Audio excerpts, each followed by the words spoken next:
You're listening to the Spirit Podcast. Hi, friends, and welcome to the Spirit. I'm Beck. And I'm Steph. Hey, Steph. How you doing, Beck? Happy birthday, Steph. Oh, geez, thanks. I'm the most horrible co-host / friend in the world because Steph came over and I had no idea it was her birthday today. And you asked me when it was like a few days I ago. did. What is... There's times where I forgot my own birthday.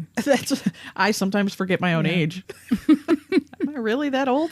I was talking to my brother Tim and I said, I don't feel old. I still feel young. Like pretty young. I don't look at myself as old. You don't look old. That's good. Yeah. But I said, then I see people that are in their 50s, which we're not too far away, and they look like life has defeated them. Yeah. Well, I look at people that, we went to school with and life has defeated them. Yeah. What's going on? Sometimes I wonder if it's because we don't have kids, and a lot of them do, if kids drain the life out of them. Could be that. Not that that's bad. Could be genetics. But maybe genetics. There's someone I saw recently who had like a full head of gray hair, and she's younger than me. I was like, wow. And so I think that's just... That might be genetics, and yeah. timing, because I have no gray hair. I get like one little lucky you. Straggler that's very abnormal looking, too. I got the Bonnie rate myself, but, my great-grandmother Rebecca went white at 18. Completely white. That must have been traumatic. I can't imagine. There was someone that I knew, she belonged to a prayer group that I was in, joined the prayer group because her son went into the military. I think it was in Afghanistan or somewhere. And right at the prayer group, her hair turned white in front of people. And then she got a call that her son was in a bad firefight and his life was in danger. And I never saw her after that. I never knew if her son died or not. But literally her hair turned white. That seems very magical. It does. We're going to be talking about energy in this show.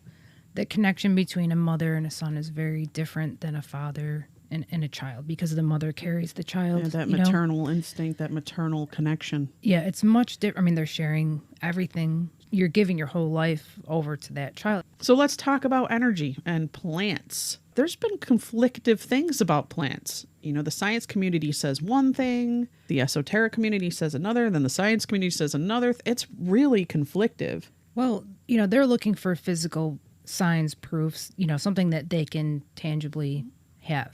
Right. So when you're talking about energy, of course we can measure energy. There's certain machinery or whatever we have to measure energy, or certain wavelengths that's invisible to our eyes, but we know exists. But I think that to come up with the right type of test to really know how it's responding to that is probably the toughest part. And to have a real science, more, I think, scientific evidence showing some response from plants with energy and music. Yeah, I remember hearing once about that smell you get when you cut your grass. That's actually the grass screaming and releasing a chemical, a defensive chemical. So you're out there mowing your lawn and the grass is screaming. Well, it's amazing how plants communicate to each other, because they say like there's certain little insects, maybe like a worm or like a caterpillar, will munch on one plant, and that munching noise and everything sends a vibration. Then that plant sends out a chemical signal to the other plants, like distress. Yeah, and then they send out a defensive chemical in the plant so that when the bug gets to them, it has to stop because this chemical is making it sick. Right. So they have their own defense. They're communicating with each other. Yeah. Well, plant perception or biocommunication is the paranormal idea that plants are sentient, that they respond to humans in a manner that amounts to ESP, and that they experience pain and fear. That idea is not accepted by the scientific community. As plants lack nervous systems, it's considered a pseudoscience. Yeah. Have you heard the cries of the carrots? No. Do you know what I'm referencing? Is it from the Tool song? Oh, no. It's like, there's one of their songs, and then it sounds like a preacher or somebody's like, do you hear the cries of the carrots? Oh, I thought that was from that weird movie. There was also another movie about food that's in a supermarket. It's all kind of animated, and they're trying to escape. In regards to what I was saying about grass, there was a new report that researchers found that they do scream when being cut. There were researchers from Tel Aviv University in Israel, And they had suggested that plants stressed by drought or physical damage may emit high-frequency distress noises. Wow. So that's conflictive again. You have scientists saying, oh, no, that's paranormal and that's pseudoscience. And then you've got scientists saying, no, yeah, it's real. And then you've got, which actually this connects to what you were talking about, La Trobe University-led research has found that plants are extremely sensitive to touch, kind of like your caterpillar, and that repeated touching can significantly retard growth. The lightest touch from a human, animal, insect, or even other plants touching each other in the wind triggers a huge gene response in the plant, Professor Whalen said. Trees talk. They share resources right under our feet using a fungal network nicknamed the Wood Wide Web. Some plants use the system to support their offspring, while others hijack it to sabotage their rivals. The height of a tree above ground is the height of the roots beneath ground. Mirror image. That's pretty deep. I mean, we have some ginormous trees around here. It is amazing. Speaking about touching and networking and all that, I remember somebody I know, I won't say their name, would grow marijuana plants. And they had a little warehouse going on. Yeah. And he would play classical music. And these plants would just produce these beautiful buds. And he had to leave. They had people coming in shifts, doing this growing. He who shall not be named. And he told them, continue with the routine. But what they did was they started playing death metal. And when he came back for his shift, those plants looked like they were dying. Wow. And I think that there's definitely been people experimenting with death metal with plants. I think they've done classical music. They've done, rock music. They have. And I think there was one that I read that the plants were actually growing towards and around the speakers that the music was coming from, and it was classical music. Like they just started going towards it. I don't know, maybe those vibrations, I mean, we feel it, when we listen to certain types of music, it, affects our energy, our psyche, everything. Our emotions, everything. And it's true. Like sometimes I need to listen to Pantera. Yeah. Yeah, but you're in that rageful moment, But when you're feeling all stressed out and conflicted, you don't want to hear that. You want to hear something calming or loving or depressing, I guess, maybe. I don't know. Yeah. This article that I'm reading that is saying, how can this behavior be explained? How can plants respond to music? Many of the researchers who conducted these experiments, Singh and Retlek among them, I don't know who they are, but probably the scientists, concluded that plants exhibit an empathetic response to the music they were hearing.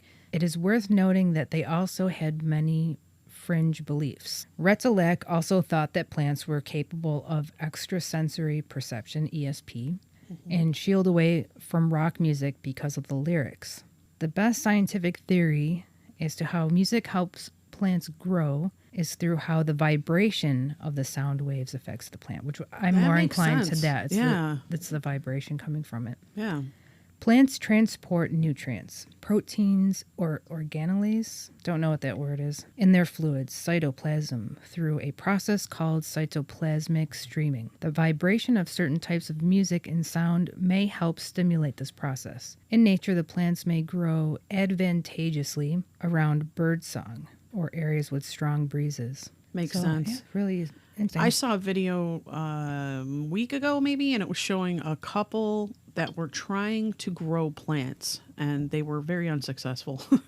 They didn't have green thumbs, or for whatever reason, their plants weren't growing, but they placed a large crystal to the side of the plant. And I kid you not, on the side where they placed the crystal, the plant grew over to the side where the crystal was placed. So it actually started dropping and drooping over like it was growing towards that crystal, which we know crystals hold energy. It's interesting. I mean, all plants are, I think this is the right word, like heliocentric or something like that. They follow the sun. I always wondered why in different parks where they've planted new trees, why they're tethered. It's because of that.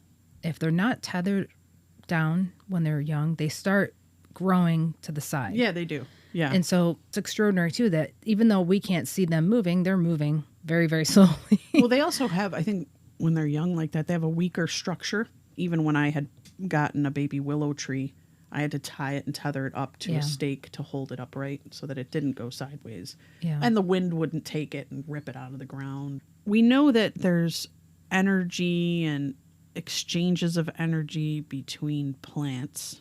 We've seen studies on that. We've seen videos and heard stories and things like that. But what about words? Words are vibrations of nature. Therefore, beautiful words can create beautiful nature. Ugly words create ugly nature. That is the root of the universe. And that was by Dr. Emoto, who is pretty well known for his experiments. But there's some controversy with him, too, where they're saying his science is a pseudoscience. And that bothered me.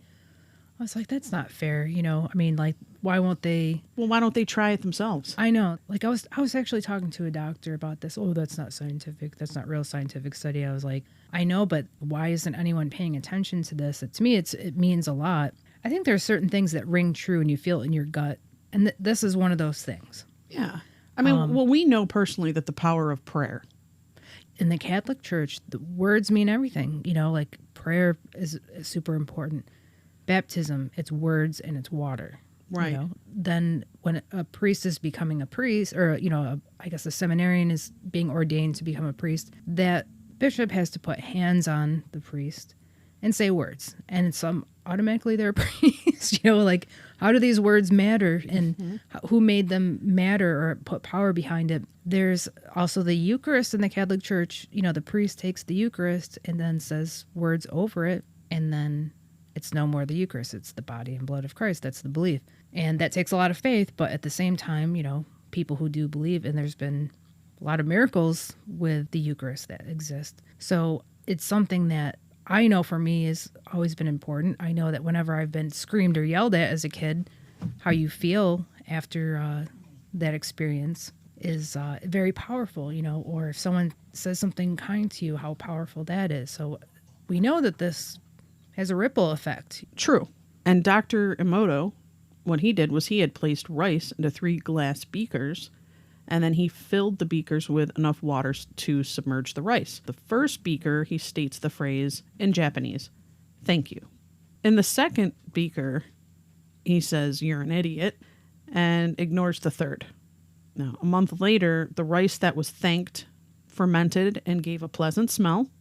The rice that was affronted turned black, and finally the rice that was ignored began to rot. Is it possible that our powerful mind and speech also has an effect on the elements of our universe too? Energy cannot be destroyed. You know, it just moves on, changes, or moves to the next. Our words, they don't stop. They keep going, and they exist forever. Now, we can't hear the vibration of those words, but that energy that was used to do it goes out into the universe, and it's there forever. So it's something that when you see the accumulation of violence, war, all these problems that you see now, and no one can say anything nice. Everyone is accusing someone of something, and everyone's a victim right now. You can feel it. To me, it's been tangible for years. Yeah, a decade, this cancel culture bullshit going on, you know? Yeah. Really? It puts people in fear. Mm-hmm. No one has any humility. It's all about, you know, who's pointing the finger at who. No one wants to listen to each other. No. I can see that. And also, did you read about what he did with the water and freezing the water? No. With different types of water? No. He also would take water from different sources. He would use water that was microwaved, water from the faucet, water from a running stream, spring water, things like that. And he would do the same thing, say words to it, then freeze it and look at the crystal formation after it's frozen. And he said the ugliest water, without saying anything to it, was, I think, microwaved water. He said it looked like deformed. Scary. Really, yeah. Yeah. Because usually when they freeze, it develops a beautiful pattern. Right. Like a snowflake. Yes. They kind of look like snowflakes underneath the microscope. He said spring water was the most beautiful, frozen. After that, I think stream water. He said tap water was pretty bad looking too. So he would say, like, you know, rude things to it, terrible things, and nice things. And then when he would examine it, like, he said something very terrible to one. He said it looked demonic. Like, when he saw the image, it looked like there was something demonic in it. Okay. I said that the crystal formation was almost looked like it had an evil face in it. Mm-hmm. And then when he said words of gratitude, he says those were the most beautiful words of gratitude because they were so beautiful. And he said it was very clear that something was happening. Also, you know how people bless their meals before they eat in many cultures. And to me, you know, when we were re-looking at this to do the show, I was like, yeah, I got to really start blessing my food because I think it might help with health or something. You know, I'm starting to think it might really help. Also saying thank you. Yeah, for sure. And even with your water. I mean, there are many people that go out and they bring their water out under the full moons and bless them and jar them and drink them. It's their moon water. Yes, I've heard of that. Yeah, and it's supposed to hold a certain energy and a healing. Might be some mosquitoes in there too. Yeah, might be something floating around, especially out here. But water, like many substances, contains two kinds of energy, and this energy is used during the execution of processes such as movement. Now, because of kinetic energy, water can flow and waves can exist. But water can also contain potential energy. This theory exists that running water is also a great conductor of paranormal activity. Areas such as Eureka Springs, where natural springs run through the town, around hotels and local resorts, have shown that high reports of paranormal activity. Now, this could be because of the amount of energy that's being exerted naturally to transport the water. There is also more thoughts on this theory as to why this may fuel paranormal activity. Another connection could possibly be the fact that water itself is said to be a good insulator of electricity. Now, we know that a lot of people associate different forms of electricity and electromagnetic fields with the paranormal phenomena. It means thinking in this same light that it would not be too far of a stretch to assume that a large flowing stream of water next to a location could potentially be fueling this phenomena in the same way an electrical source does. An insulator itself doesn't conduct an electrical current, but pure water that has salts, etc., does not act as a conductor. Distilled water, tap or boiled water, does. One would assume that all streams, lakes, oceans next to locations would contain pure water. What you have, though, is essentially something that could possibly set the right conditions to fuel paranormal phenomena.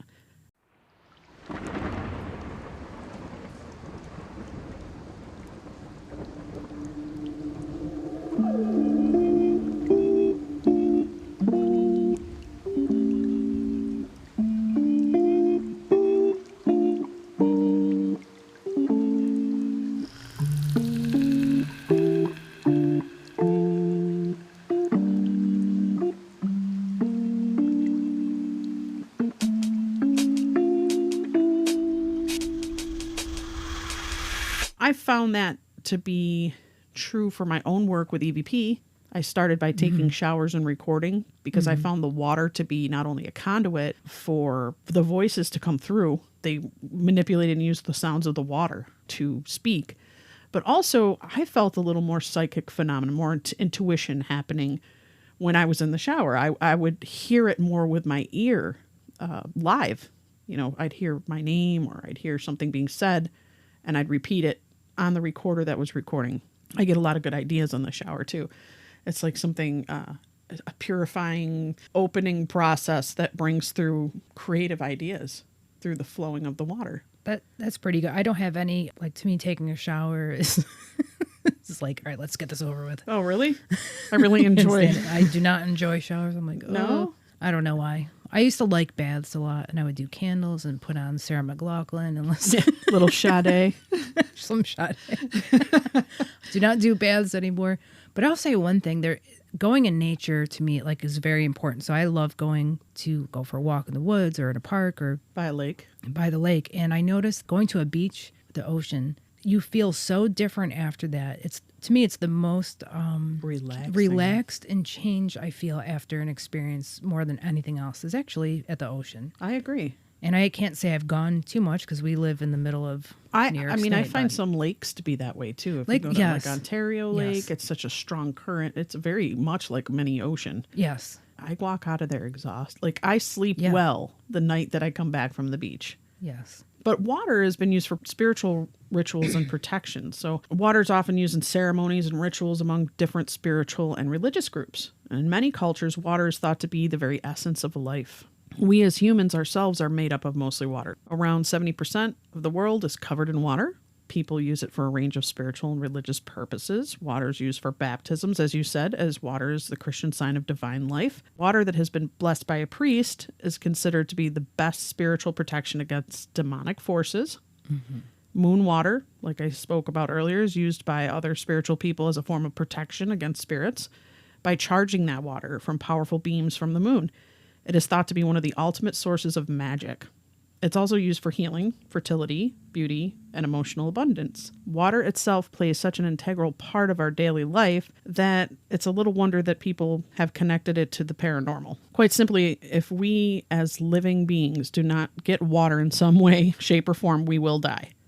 It really is the essence of life. I feel very in tune with nature in that I feel calmed down. And I feel like, yeah, you're probably more prone to meditation and prayer. It calms every part of me down. And like, I feel really rested usually from going, and it makes me want to go back. When I'm really stressed, I'll go rollerblading or I'll walk in the woods, and it resets. I feel like I'm reset. Water's super important. That's what we're always looking for out in the universe. You know, on another planet is the sign of life, which is water. It's true. There has been some weird things with water too. Like water falling everywhere, but coming from nowhere. Rain falls from a perfectly cloudless sky, or it falls in a faucet-like steady stream. Rain poltergeists. I've never heard of that. 1892, a peach tree was the sole beneficiary of a bizarre rain that came down in Pennsylvania. Witnesses said the rain seemed to come out of thin air just several feet above the tree and fall in an area about 14 feet surrounding the thirsty tree. Water poltergeists, there's water that drops seemingly from nowhere. Outside is one thing, but when it occurs indoors without any logical cause, that's another thing. Paranormal researchers have in many cases found that this water manifestation to an element of poltergeist activity that is occurring in the house. Usually there are other symptoms as well, banging on the walls, doors opening and closing on their own accord, lights going on and off, odd odors, and more. It's thought that this poltergeist phenomenon is kind of a psychic activity generated by a member of the household. I had that happen to me. What? When I lived on Pennock, I had a sleepover, and the drip from the ceiling. Yeah, we were seeing water dripping from the ceiling. We had a mirrored apartment upstairs, but there was no water flow to the living room. It was mirrored. So our living room was their living room, and nobody lived up there. Wow. But when we got up to touch the spot where the water was dripping, it was dry. That's weird. I have no explanation for that. We were kids too. We were like 13, maybe. We all saw it though, and we just didn't know what the hell that was. But accompanying that was dragging sounds going across the ceiling. That's scary. I know I saw a television program that was about hauntings, and it could have been the show, A Haunting, that was on, it was at A&E or whatever, but one of those shows. This guy, I don't know how, he definitely was possessed. That's how it ended up, he was possessed. But such weird phenomena was happening around him.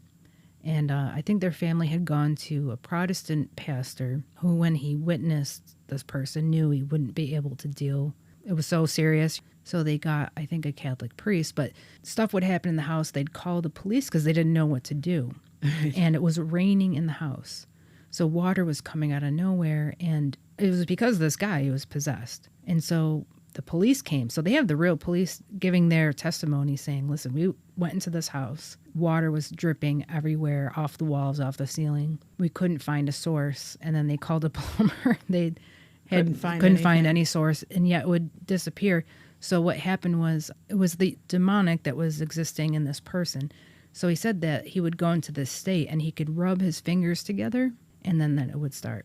And so they actually put him, I don't know if it was a hospital room or if he had to go, and they went to the jail cell because he was losing control of himself and he might have gotten in trouble. They could have put him in jail.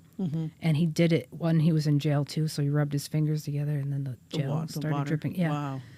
I was like, that's really freaky. There's there's tons of accounts of this. There's one from 1963 of the Martin family in Massachusetts, and they were forced to move from their home because of their water poltergeist.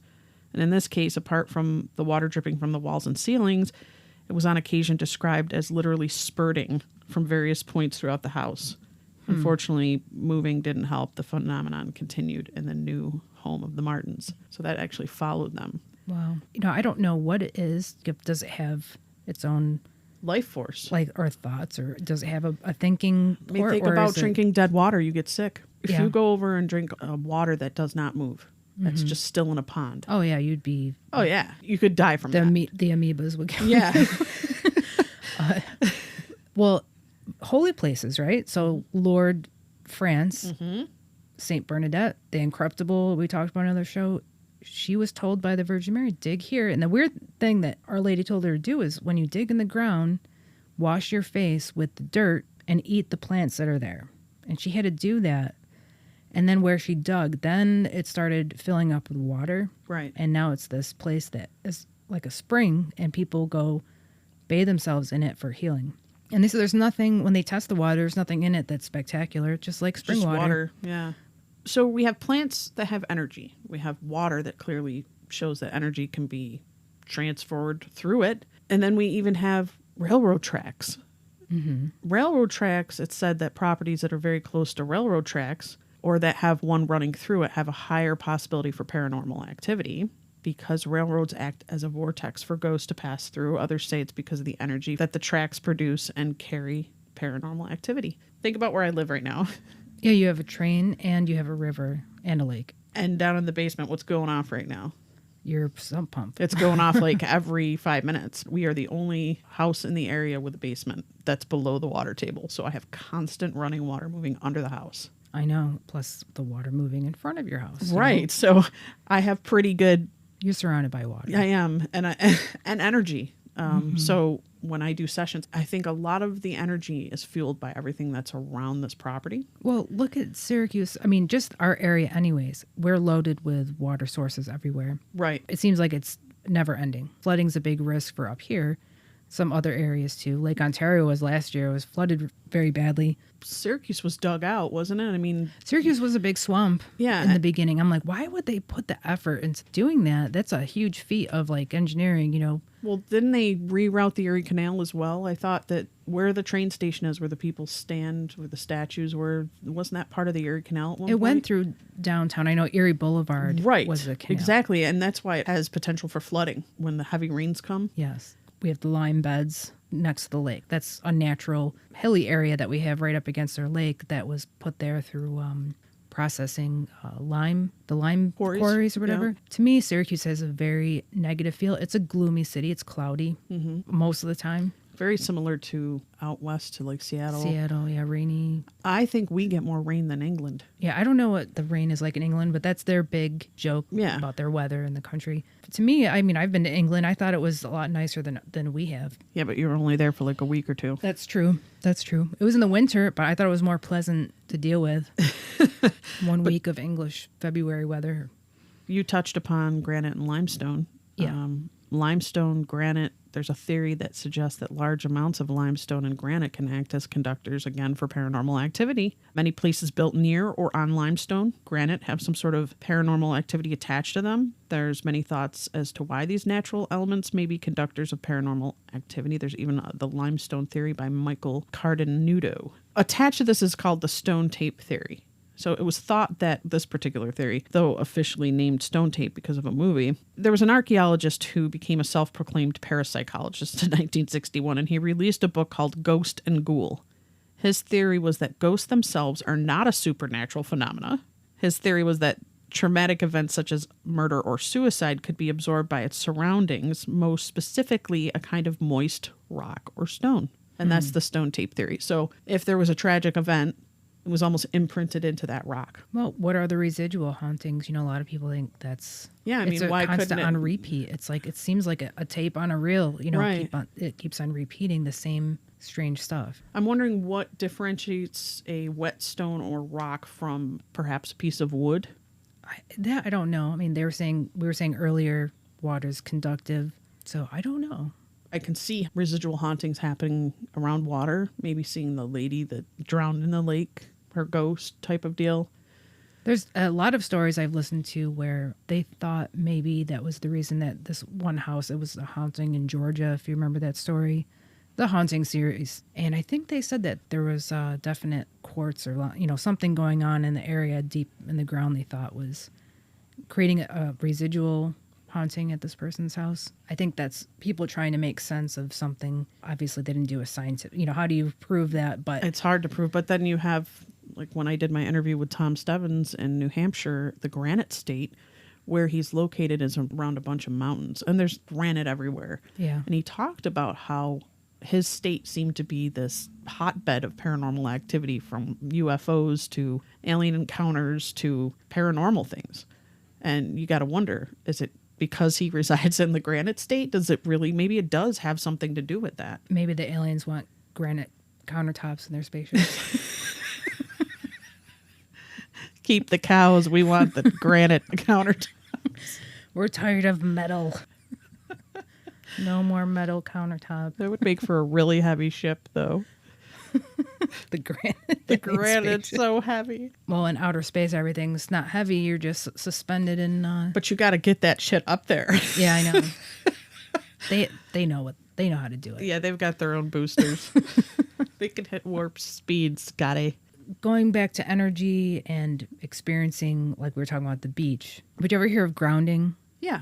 Okay, so like grounding is something that they suggest to people is take your shoes off and walk on the ground because it helps get the Bad energy just pulls right down through your feet into the ground and then pushes back up that good, fresh Mother Earth energy back into you. Yeah. Well, there's a scientific reason. They said it's true. I don't know if it's the charged particles or whatever. Like, I guess from wearing rubber soles, that stops a lot of these particles, like Makes sense. particles from the earth. They're like charged particles. Yeah.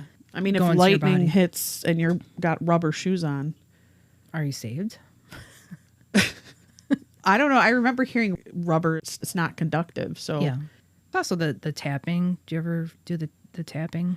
I've heard of that. Is it called EFT or CFT? EFT, yeah. Yeah. And I've done that before. Sometimes I do it every once in a while. I'll find something online. But you tap certain areas of your body over and over and over again, and you switch from like the top of your head to underneath your eyes, on your chin, your wrists, and then you cycle through that. I always feel like I'm reset. It does do something. I don't know what it is with the meridians in your body or the energy points that it's trying to balance that out. And I think that works personally. It makes you feel relaxed. Master the energy flow. Yeah. Well, that just about does it for our energy episode. I think we covered quite a bit of things in a small amount of time for us being completely unprofessionals. We're the conduits We are. of information. We're not the experts of information. Definitely not.